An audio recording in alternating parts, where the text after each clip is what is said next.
हजारों ख्वाहिशें ऐसी कि हर ख्वाहिश पर दम निकले। बहुत निकले मेरे अरमान, लेकिन फिर भी कम निकले। मिर्जा असद उल्ला बेग खां उर्फ गालिब उर्दू एवं फारसी भाषा के महान शायर थे। इनको उर्दू भाषा का सर्वकालिक महान शायर माना जाता है और फारसी कविता के प्रवाह को हिंदुस्तानी जवान में लोकप्रिय करवाने का श्रेय भी इनको दिया जाता है। गालिब के लिखे पत्र, जो उस समय प्रकाशित नहीं हुए थे, को भी उर्दू लेखन का महत्वपूर्ण दस्तावेज माना जाता है। गालिब को भारत और पाकिस्तान में एक महत्वपूर्ण कवि के रूप में जाना जाता है। उन्हें दबीर उल मुल्क और नज्म उद दौला का खिताब मिला। गालिब नाम से लिखने वाले मिर्जा मुगल काल के आखिरी शासक बहादुर शाह जफर के दरबारी कवि रहे हैं। आगरा, दिल्ली, कलकत्ता में अपनी जिंदगी गुजारने वाले गालिब को मुख्यतः उनकी उर्दू गजलों के लिए याद किया जाता है। गालिब का जन्म आगरा में एक सैनिक पृष्ठभूमि वाले परिवार में हुआ था। उन्होंने अपने पिता और चाचा को बचपन में ही खो दिया था। गालिब का जीवन यापन मूलतः अपने चाचा के मरणोपरांत मिलने वाली पेंशन से होता था। वो ब्रिटिश ईस्ट इंडिया कंपनी में सैन्य अधिकारी थे।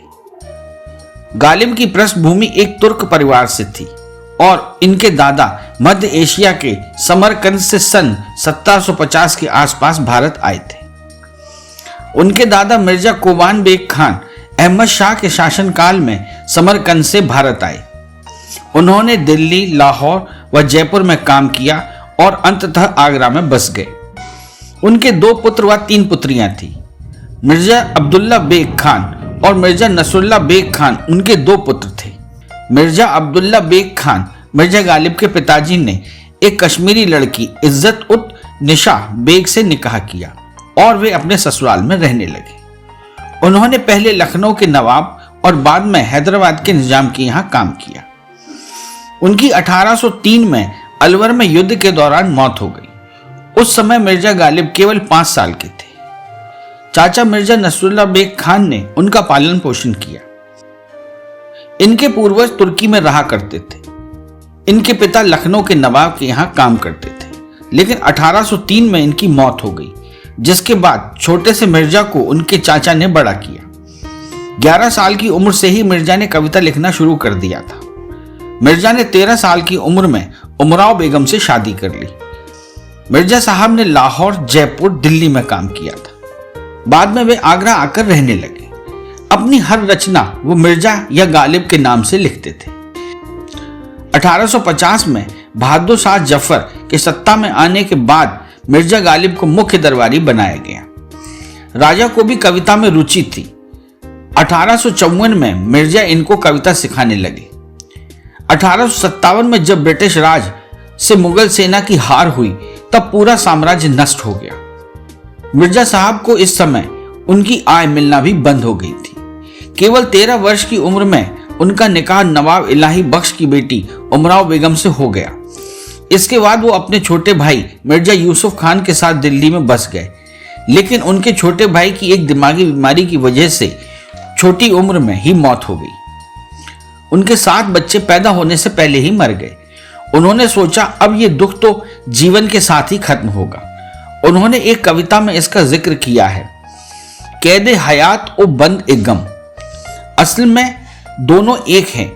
मौत से पहले आदमी गम से निजात पाए क्यों। गालिब को बचपन में ही पतंग, शतरंज और जुए की आदत लगी, लेकिन दूसरी ओर उच्च कोटि के बुजुर्गों की सोहबत का लाभ मिला। शिक्षक मां ने गालिब को घर पर ही शिक्षा दी, जिसकी वजह से उन्हें नियमित शिक्षा कुछ ज्यादा नहीं मिल सकी। फारसी की प्रारंभिक शिक्षा इन्होंने आगरा के पास उस समय के प्रतिष्ठित विद्वान मौलवी मोहम्मद मोबज्म से प्राप्त की।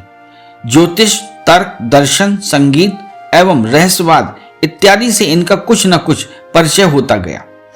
गालिब की ग्रहण शक्ति इतनी तीव्र थी कि वे न केवल जहूरी जैसे फारसी कविताओं का अध्ययन अपने आप करने लगे, बल्कि फारसी में गजलें भी लिखने लगे।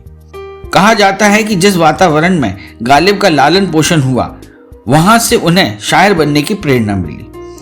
जिस मोहल्ले में गालिब रहते थे वह गुलाब खाना उस जमाने में फारसी भाषा के शिक्षण का उच्च केंद्र था।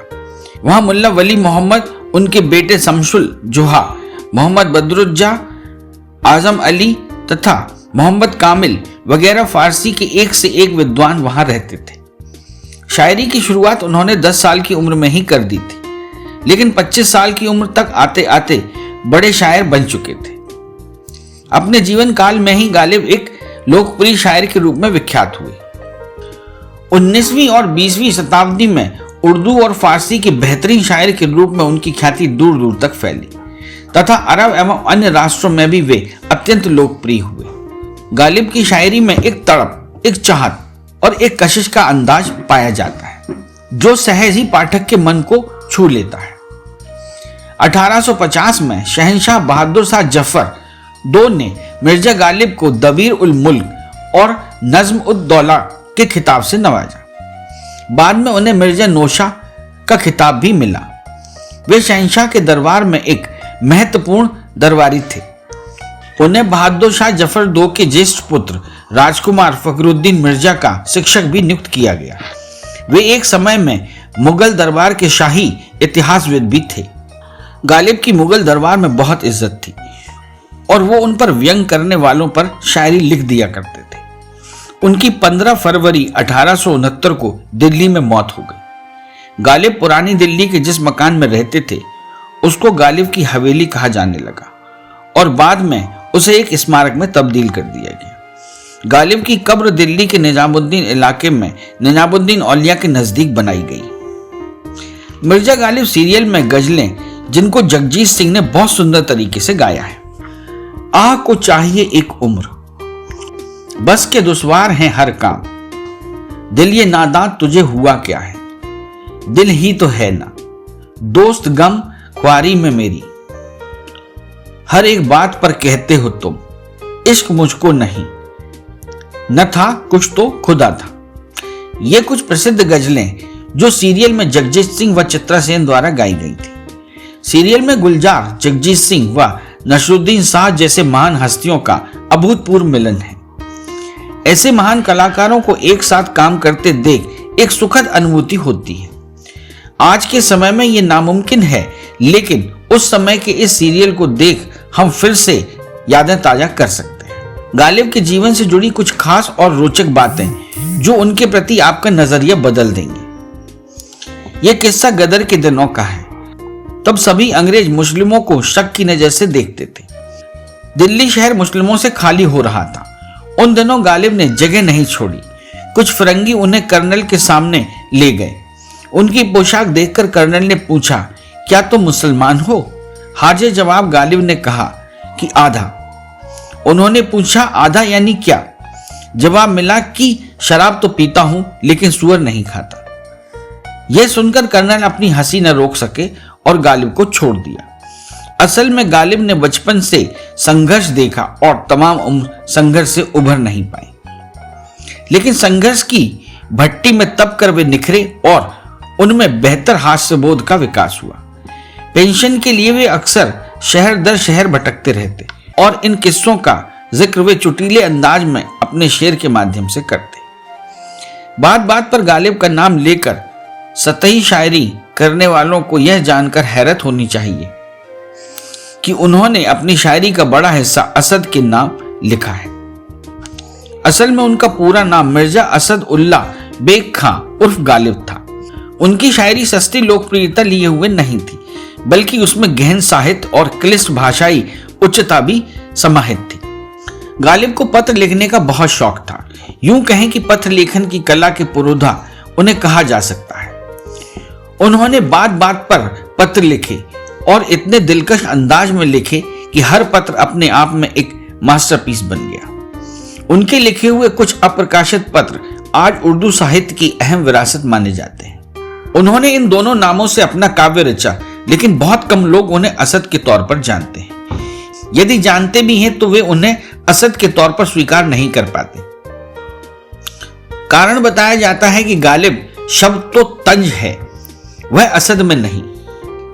खैर, यह तो पसंद नापसंद की बात है, लेकिन तथ्य यह है कि उनके चाहने वाले उन्हें हर रूप में याद करते हैं। उनकी माली हालत हमेशा अच्छी नहीं रही। बहादुर शाह जफर के दरबार में वे दरबारी कवि रहे, यानी बादशाह को खुश करके शायरी करना और जीवन यापन करना ही उनका मूल काम था। हैं और भी दुनिया में सुखनवर बहुत अच्छे, कहते हैं कि गालिब का अंदाज बयां और है। गालिब का यह शेर बेहद मशहूर है और इसे उनकी आत्मकथात्मक अभिव्यक्ति कहा जाता है। इसके पीछे कारण है, वे खुद ही कहते थे कि यूं तो कई शायर हुए हैं, लेकिन उनका खुद अंदाज कुछ और ही है। यदि आप अपना टैलेंट बंजारा बीट्स के साथ शेयर करना चाहते हैं तो 2 से 3 मिनट का वीडियो हॉरिजॉन्टल में बनाकर इन नंबरों पर भेजें।